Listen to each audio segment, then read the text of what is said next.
aitaren mundua, baserriko lurretan bukatzen da. El caserío, la colonización del monte, explotación humilde familiar, ligada por definición a la tierra, a la agricultura, al mayorazgo, al trabajo comunal.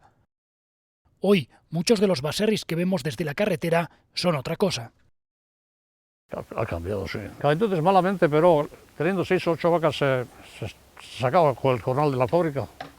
Ahora no. Como cualquier otro oficio. Si por narices tienes que hacer algo, vas a terminar cuando antes y me voy.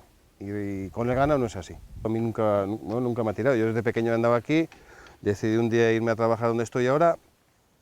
Las cosas irán mejor o peor. Yo creo que las cosas no están muy bien en cualquier sitio, entonces igual sí que hay que volver, pero no porque salga uno de adentro.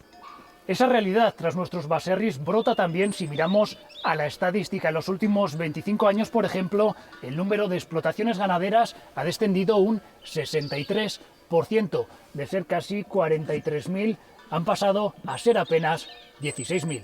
Baserriak desagertzen ari dela, hala da? Bueno, aldatzen ari dela seguro baietz. Gero eta baserri gitxe hau funtzionatzen daudela baita ere. Baina baserriaren aldaketa, baserriaren krisialdia, bueno, badator lehendik.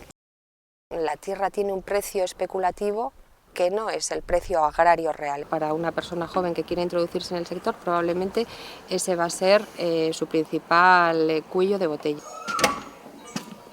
Mikel y Mayalen han decidido vivir en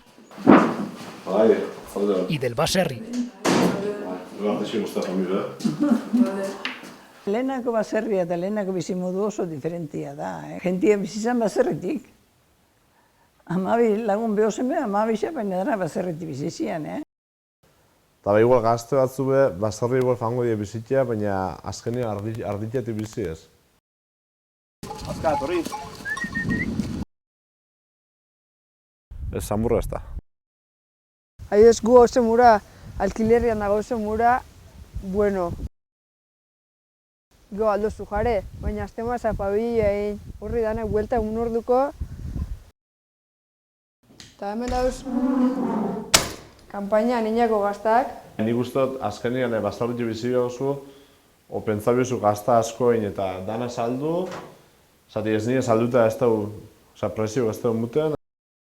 Cambiará la casa y con ella mudará el paisaje y las costumbres, pero el baserri no desaparecerá, al menos no de momento. Espero, osasuna egun bitarte bintzute jarraiketa.